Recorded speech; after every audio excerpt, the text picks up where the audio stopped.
Now, the moment everyone's been waiting for. Mi abuela, mi abuela. One of these nights you'll have to buy something. You reflect as you ring the doorbell of the occult bookstore that serves as Agathon's haven.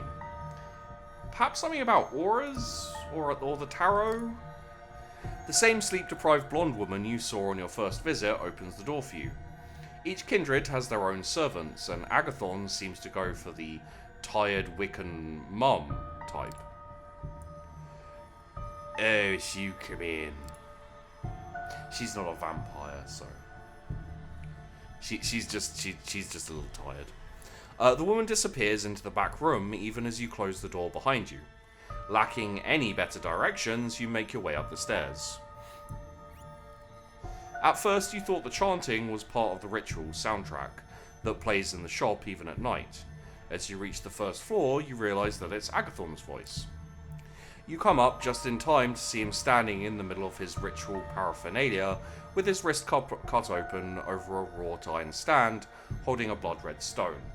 I think that is the tracking... I think that's the tracking ritual, if I remember my Tremere rituals correctly. As Agathon chants, blood drips from the wound in his wrist onto the stone. It looks as if it's absorbed into it. It's probably not a good idea to interrupt blood rituals, so you wait in silence as Agathon finishes. A couple of minutes later, he opens his eyes and smiles ruefully.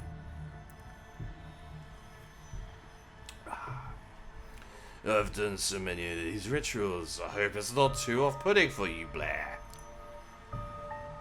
Agathon smears a bit of his own blood over the wound, and you see it close. It looks like he does it so often, he barely pays attention to this reflex anymore. I'm cool. I don't mind, we're all vampires here. That we are, Blair. Blair. Agathon picks up the blood-red stone from its stand. This is a bloodstone. Could be useful, Blair. He doesn't seem inclined to elaborate. Anyway, let's go, Blair. He pockets the stone and leads you back down the stairs and outside to his car. Soon you're on your way to Queens and Flushing Meadows, Corona Park. After parking the car, you follow Agathon on foot as he leads you deeper into the park. Coming to a New York park in the middle of the night might have worried you when you were alive, but now it's more normal. But now it's normal. If someone tries to mug you, it just means you'll have an opportunity to feed. Agathon walks with a purpose, as if he knows exactly where to go. You see the Unisphere, a giant metal sculpture of Earth, lit so parkgoers can appreciate it at night. You're not sure how Agathon picks his ritual spot, but he must have purpose in mind. The sculpture stands in the background, giving his preparations dramatic weight. Stand watch while I perform a ritual and reveal whether the notes we seek are here, Blair. I'll lose control of the incantation if you fear to keep me free of distractions, Blair. I'm very easily distracted, I'm like a magpie, Blair. It doesn't look like there are many people around. You settle for a boring half hour, while Agathon mumbles and makes strange gestures, spilling drops of his blood at regular intervals. From the outside, the ritual is not particularly flashy. Agathon repeats a mantra under his breath and walks measured steps until he stops and turns around, walking back. It looks as if there's an invisible structure he must follow, unseen patterns and limits governing his movements. As choreographies go, it doesn't look particularly difficult to learn, but you suspect there are hidden dimensions of skill and understanding involved. A lone drunken woman walks towards you. Hard to say what she's doing at the park. She's a Tremere, because she's drunk. She's a little older, white, dressed like a suburban divorcee.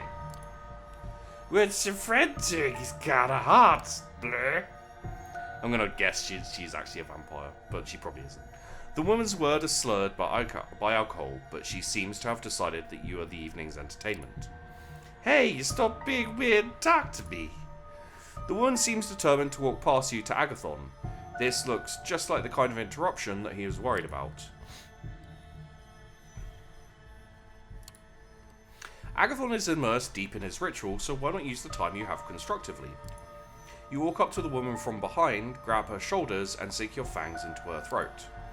Blood tinged. Oh crap! I'm gonna get. Oh fuck! I totally forgot I'd get drunk.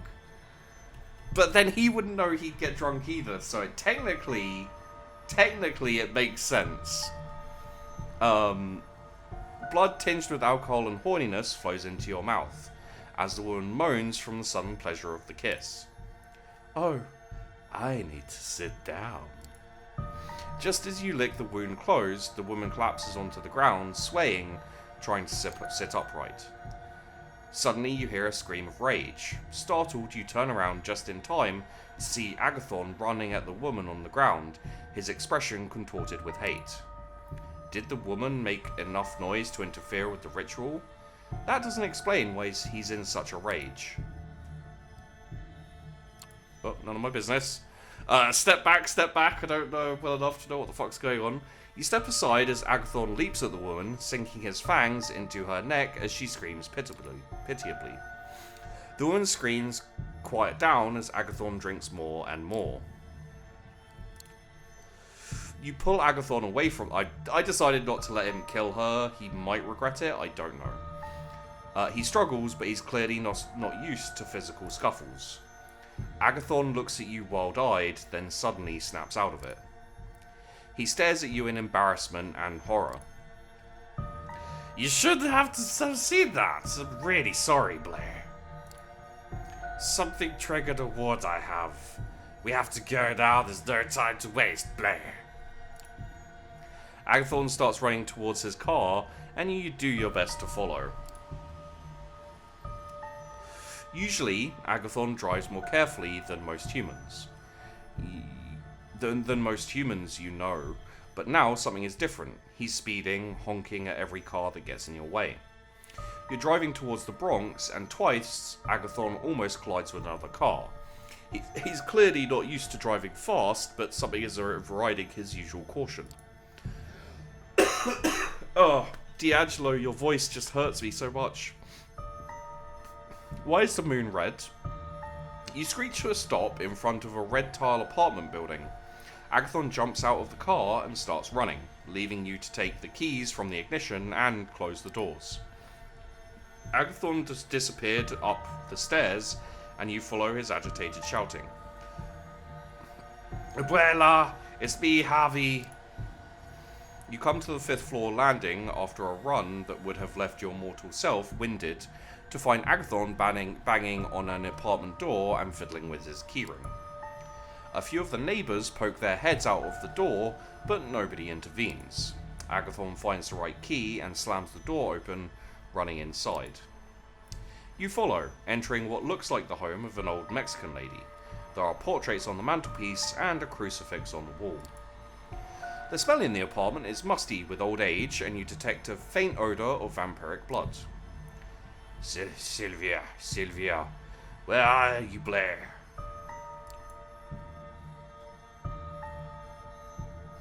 You come to the living room to find a body covered in a blanket in the corner of the sofa. The television is on, but the sound is off. It looks like a Spanish language channel. Agathon tears at the blanket, pulling it away in a panic. He reveals an old woman waking up in bleary-eyed confusion. Javi? Why are you barging in like... I'm not doing a Mexican accent. I'm not doing it. Javi? Why are you barging in like this? Who's your friend? You're alive, abuela, Blair. I probably shouldn't say Blair in front of my abuela. She'll know I'm a vampire then, Blair. Agathon hugs the old lady and then turns to you. You'll have to introduce yourself or check the wards. Something triggered them, and I'll have to see they still work, Blair. Sylvia snuggles deeper into her blankets. This is vampire business, isn't it? Always when there is trouble, it's the vampires. You stare at her, startled. Clearly, the masquerade hasn't held in this household. Hi, I'm Daedalis. You're his grandmother, right? He's just worried. Why is he worried about me? He should be worried about himself. Oh, that blood drinking.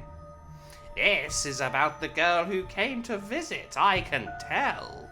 Javi was never good at keeping secrets, so much like his mother. Man, I remember the days we used to get fucked up on PCP. Anyway, dear, would you like a cookie? You hear Agathon rummaging around the small apartment, almost as if he's scratching something on the walls. He's always doing that, writing on the walls with blood, making runes. I tell him to cover them with photos and the paintings, but he won't listen. I have to do it myself. That explains the faint smell of vampire blood in the apartment. Otherwise, how can I invite friends for tea? They'll ask questions if I have runes all over my walls. It doesn't look like a Christian home anymore.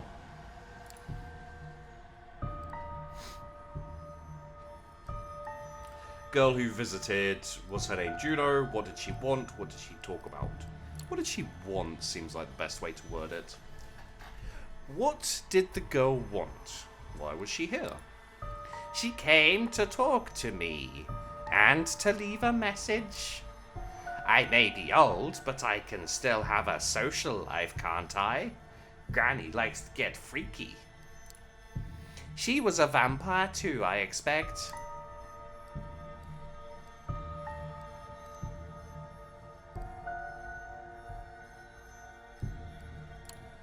No, she was just a girl. Agathon is just upset that she came here because of their personal history. Just a girl. I'm too old for these pretenses. Or is masquerade the word you people use? Agathon returns to the living room, still agitated. She wanted to send a message. If we don't let her find the notes first, she'll hurt her, Blair. He glances meaningfully at the old woman. No, she won't. She gave me a message for you, Javi. She said to think very carefully whether your clan will really protect your loved ones. Agathon stares at Sylvia, stunned and confused. She was here to tell me that, Blair? Maybe that's good. Does it sound like she wants to hurt you? She was a nice girl, I can tell. Daedalis, let's go. This is all we could do here, Blair. You say your goodbyes, and soon you're back outside, sitting in Agathon's car. This was a catastrophe. To think Juno had been here. The woods triggered with vampire ants, the perimeter, so Juno was there. Just was doing the ritual at the park, Blair. I'll take you to your haven, Blair. So I was doing the drunk. I was doing the drunk Tremere. I was doing the drunk Tremere for the narrator. Agathon starts the car and begins to drive towards Manhattan. He appears agitated, emotions coursing under his stoic face. Don't know what we should talk to him about.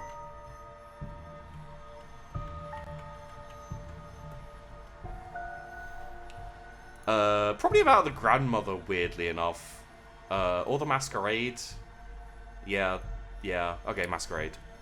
Your grandmother seems to be very well informed about vampires. Vampires, but family. Where the kindred go, tragedy follows. We know that as much as anyone, Blair. My parents were murdered by a thaumaturgical ritual. Hard to go back to the Masquerade after that, Blair.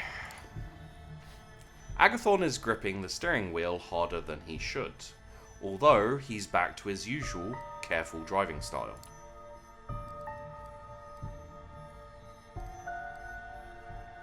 I will remind him that a Masquerade breach is bad, because, you know. Kadir and the rest of the Camarilla won't be too happy to hear of a mortal who knows all about us. Who's gonna tell them, you? Blair? He continues speaking without giving you time to reply. You'd be surprised what kind of things those Camarilla stalwarts get up to when no one's watching, Blair. Agathon drops you off in front of your haven. The experience leaves you with disquieting thoughts. You met Agathon's grandmother in awkward circumstances, but he clearly loves her very much. You don't know enough about the world of the kindred to say whether that's normal or not. It seems to keep Agathon connected to the world in a way that feels alien for some of the other kindred you've met. Perhaps there is a lesson in that. And now we proceed the day. Ugh, Meta, why'd you have to come in during the freaking drunk Tremere thing? It's just, The drunk Tremere was a weird thing that happened, and now we're just rolling with it. Anywho, you come back to your haven after a long night on the town, but there's still some time before the sun comes up, but sometimes you just need a little break. Relax, watch TV. The lady that visited the abuela, the grandma, was the same one who kissed me and put acid blood in my stomach and made me hungry. That crazy one. Yeah, I'm pretty sure it was her. As you open the door to your haven, it's clear something is wrong. You hear moaning from within. People are fucking in my haven! God damn it, not again! I mean, you started punching her? She was a bitch! Don't judge me. Stepping cautiously in, you see a man splayed on the... They are fucking... Man splayed on the floor. 40s, strong build, wearing a black suit. One of Sophie's servants. His face is a mess, and there's a piece of bone sticking out of his leg. The ghoul moans through his broken teeth, only half conscious. Just as you're about to do something, the door to the apartment flies off the hinges in a loud crash behind your back. Freeze! Don't move! You turn around to see at least 6 police officers storm your apartment, 2-point guns in your face while the rest spread out to check the other rooms. One of the cops pushes past you into the living room. There's a body here. We're going to need an ambulance. He's still breathing. That's what the cop is saying, but it wasn't in... I hate it when they do that. Anyway. Bewildered, you gather your wits. There must be some way out of this ridiculous situation.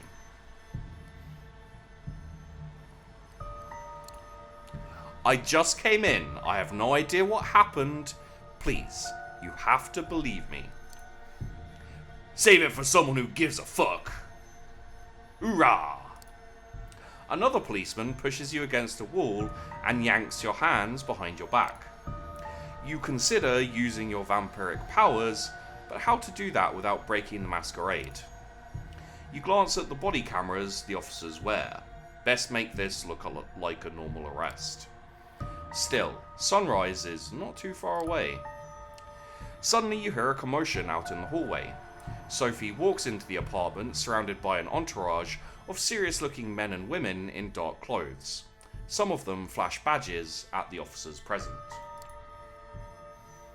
You feel the power of Sophie's blood almost like a physical sensation on your skin.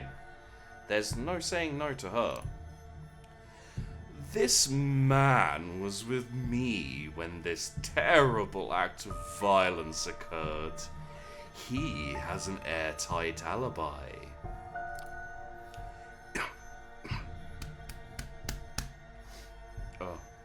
You've rarely seen Sophie wield the full extent of her powers. You're not sure how much is supernatural ability and how much bribery and political connections. It doesn't matter. Sheep is choking on her powers. Sheep is choking on D'Angelo because I'm still getting past his fucking voice. The injured man works for me. He must be hospitalized this instant. If he doesn't enjoy full recovery, there will be consequences. For 15 minutes, you watch as Sophie imperiously orders the police officers around. Some of the people she brought with her also seem to be police, but you're not sure. You catch Sophie grimacing in the direction of an empty corner, and something tells you that there might be a third vampire in the apartment. Your stalker, perhaps.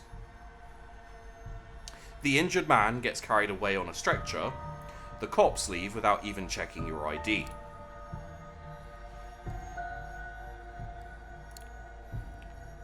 Like Daedalis, he doesn't want to. He doesn't want to bother Sophie with this shit, but he's glad that she helped. So he's gonna be like, instead of being like, "Hey, thanks," or "That was amazing," he's just gonna be like, "Are there gonna be problems? And can I do anything? Please don't hurt me." No, the police know to avoid this house. This was an anomaly. Your stalker was here, but now she left. Her name is Adelaide Davis, in case you were wondering. A lunatic. Truly one of the more pestilent clans.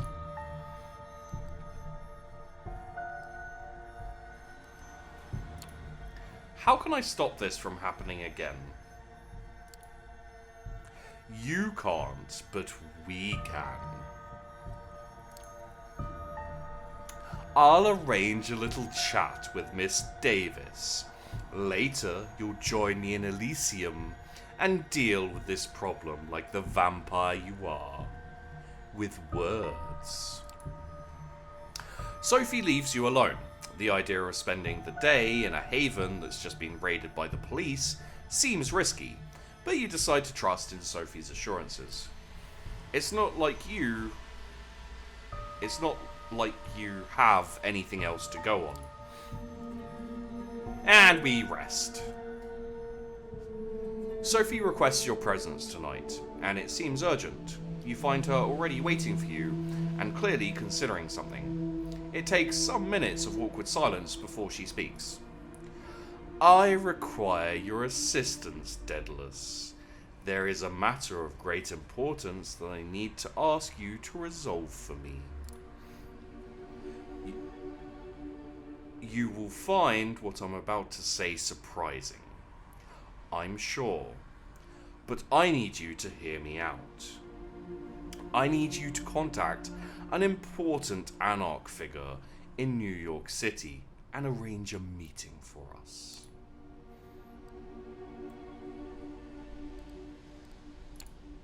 What business do you have meeting anarchs? They're the enemies of the Camarilla, isn't that right? That is nominally true. There is much bad blood between our factions, but it's not as simple as a state of constant war. You will find that with this, as with many other things, the Camarilla's policies have more than their share of hypocrisy inherent to them. It comes hand in hand with using medieval power structures. What we are forbidden to do, the prince may do willingly. Some of these things can be done in the open. Others are kept secret, as to not invite discord and discontent. I need to contact a man named Torque. He is an influential member of the movement and, like most of them, very suspicious of the Camarilla. That's why I'm sending you to extend my invitation. How do we know he'll even talk to me? He won't. Not yet, anyway. You need to start further down the chain, and with the right story to spin. From my limited sources adjacent to the movement, I've gathered that your best chance to speak to Torque is to first meet with his right-hand woman, Mia. She's a regular at a club called the Leech Pit. I think it would be best if you presented yourself as an anarch hopeful. A fledgling looking for a place to belong. Only once you talk directly should you mention my name and the meeting. I don't think that's the right approach. Lying to them won't make them trust me. When they find out the truth, they won't be happy or eager to work with us. That might be true. But if you tell Mia outright that I sent you, she's likely to cut you off. She hates our sect, and it will be difficult to make her listen to reason. After tonight, I suggest that we do not speak of this again until you arrange the meeting. There are many who would jump at the chance to use this against us. Also, it's very convenient for game creators because it means they don't have to talk about it in other scenes. With Kaiser, you have proven you can get the job done, even if it requires additional lead work. I am trusting you.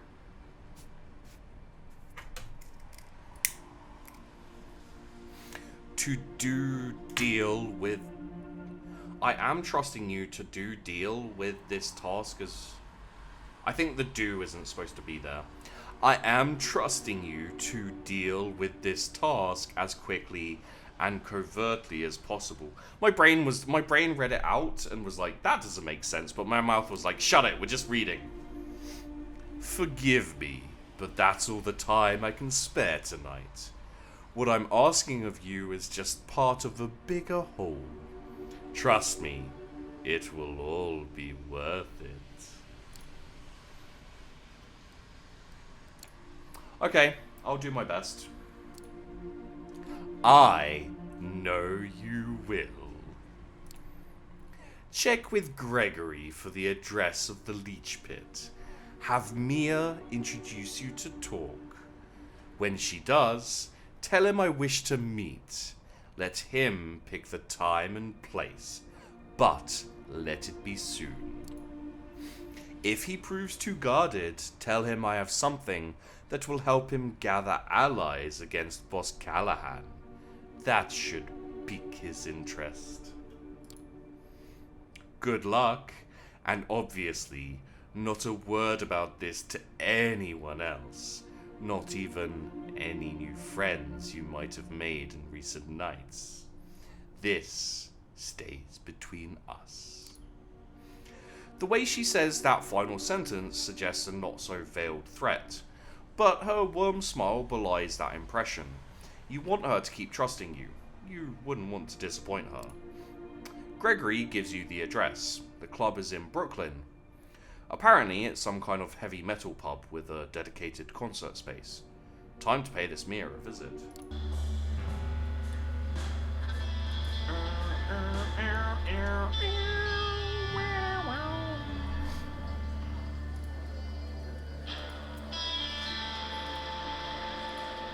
Okay.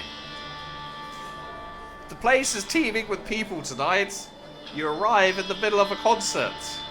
The narrator's having to shout to make himself heard. The music is loud, almost deafening, and it takes you a while to get used to it. The noise hurts your ears. The venue isn't suitable for this kind of music. None of the instruments sound the way they should.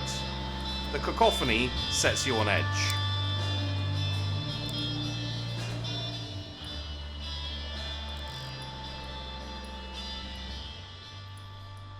Ah, it's the ambience, okay.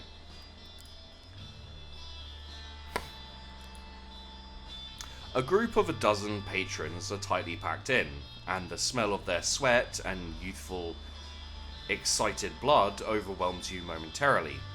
It's with some difficulty that you turn to the task at hand. You've heard your share about the Anarchs and how they fit into kindred politics.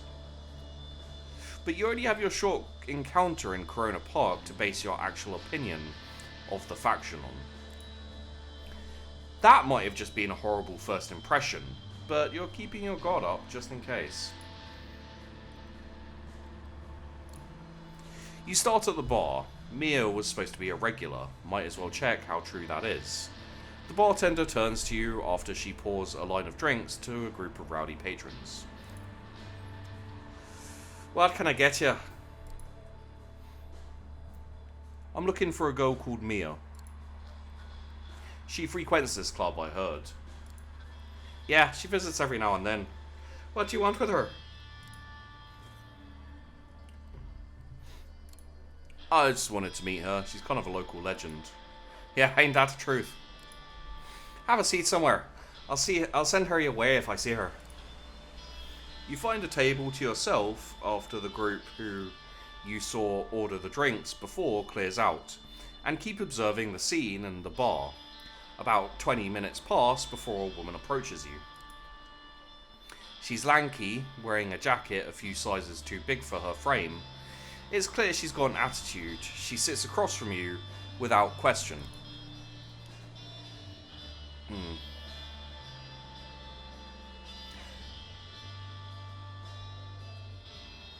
Carol tells me you wanted to talk to me. Follow me behind the bar. She leads you through the bar to a back door that leads inside a side room. Indie metal band posters are plastered on every wall, some of them 20 or more years old, judging from the tour dates. An old sticky table and some rickety chairs are the only pieces of furniture here. Is it really, like, completely quiet?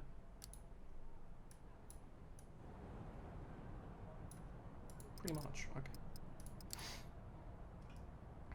Sit down. Sure. You take a seat and the woman leans on one of the walls. The name's Mia. I'm guessing your visit here isn't a happy coincidence. I don't know you, so you're either new in New York or kept an outstandingly low profile. Both sound suspect. So, before we take these pleasantries further, answer me this. Who do you run with? Is Mia from Romania? No, Mia is from Sesame Street.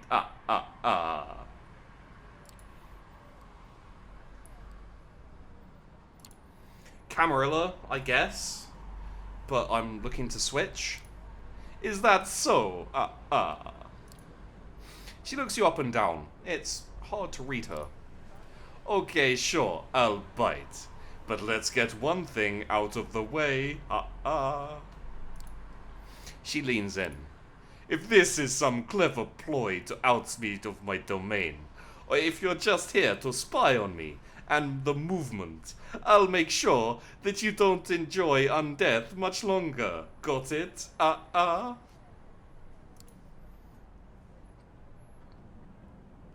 Oh, I can tell you how to get to Sesame Street. You can tell it's a purely rhetorical question.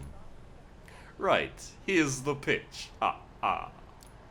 The Camarilla like to think that they're the vanilla option. What with Prince Bitch Panhard pretending that they were always in charge. But New York has never been a fully Cami city. They might have won in the city in 99. But Cam's got their asses handed to them many times over the years. And the movement has been here at least as long as they have. Hell, I'd moved to New York City before World War... where is this accent going? Oh god, I shouldn't do difficult, silly accents. It doesn't work. Okay. Von Bat. Okay, there we go. Hell, I'd moved to New York before World War II, and that was a good while after I'd seen the Camarilla for what it is, a way to keep us all in line and subservient. The ivory tower would tell you that they're the only safeguard for the traditions, and that's kind of a problem. There's only one tradition we in the movement feel should be respected. That's the Masquerade, obviously. I like the accent has gone to a low. I don't know what happened. Let's see if I can get it back. Everything else? Ask the prince, and she'll tell you. It's the logical continuation of the Masquerade. But really, it's just a way to keep the elders powerful and in control. It's very easy to slip out of the accents, guys. Look, give me a break. She grimaces. But here's the thing. For all the talk of us bloodsuckers being solitary creatures, we need a community to keep up the... She's Russian now, apparently. We need a community to keep up the Masquerade. Community, yes, but authority? Not so much. We need council of peers to keep these assholes and power-drunk fledglings in check, but not feudal prince to tell you where to feed or who to hunt when it's stepped on her toes. She takes a brief break from her random accents.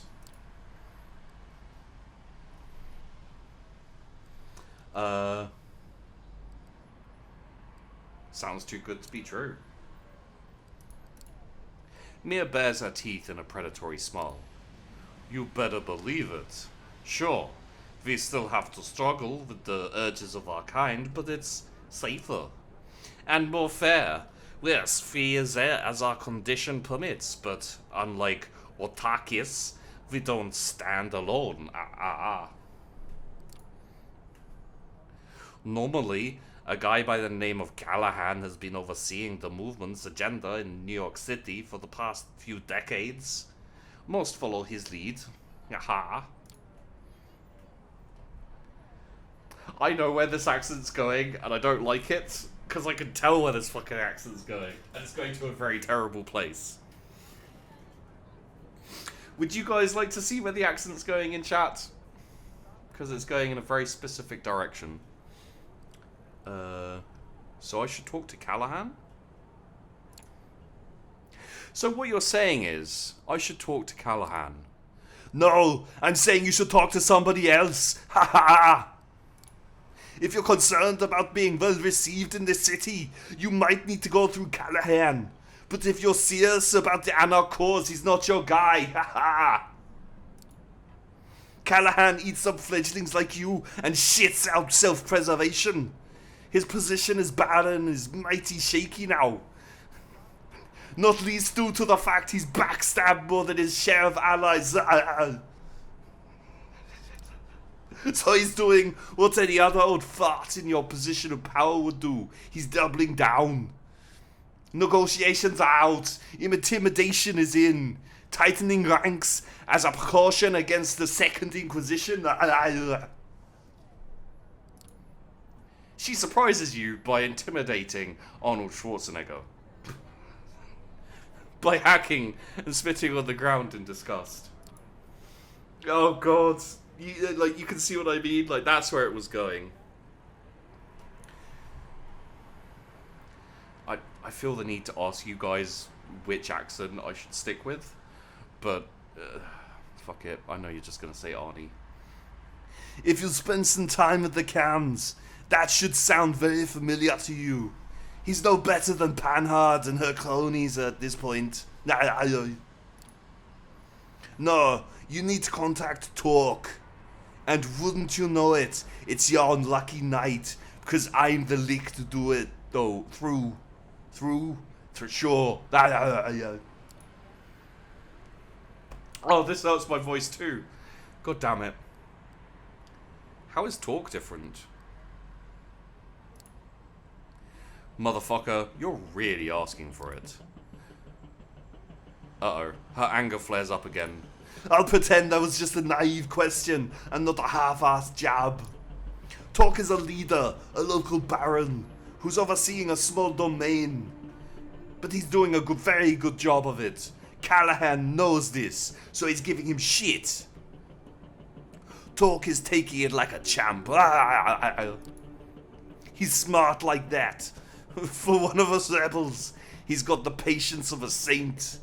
Makes you think back to how things used to be. The way back when, if the stories are to be believed.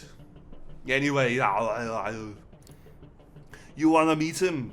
I'm gonna require a show of goodwill first. I hope we don't have to meet her too many times. What do you have in mind? She flashes you a mischievous half-smile. I appreciate your readiness, but I don't have the details just now. Ask for me at the bar when you're able. I'll leave something for you, and we'll take it from there. Now come on, I've got to be going. I've got to get to the chapel. She walks you out of the bar, and you go your separate ways. Seems like there's nothing more to do than return here later and see if Mia really can help you contact Talk. I love how you still try to keep that at the end. Yeah. How are we doing on time? It will depend how long the next one is, but I think we can do it. So let's do. So we've got an Agathon over there, and we've got the Stalker. I think we'll do the Elysium and deal with the Stalker. Hopefully that Anarch isn't here, because I don't want to do... I'd do Agathon. Yeah. Who wouldn't do Agathon? Let's enter Elysium. Oh.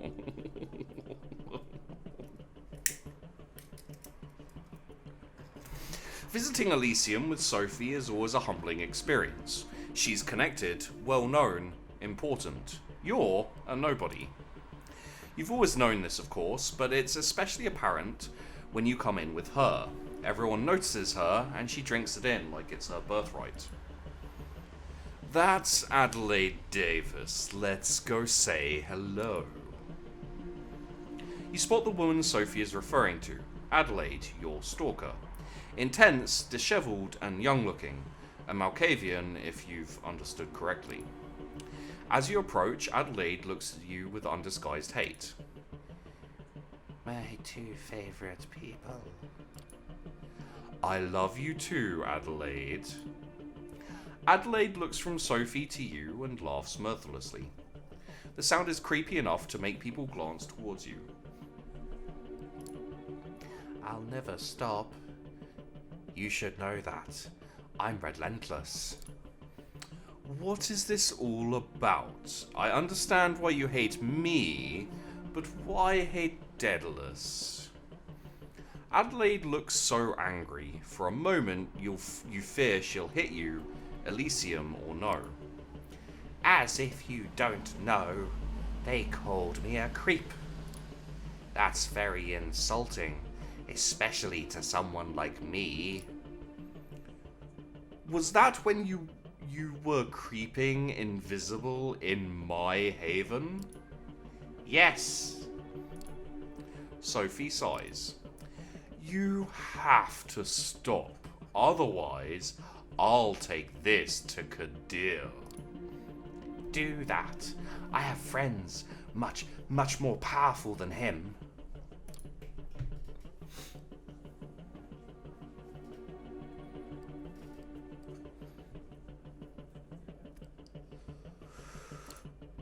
I'm sorry. I apologize.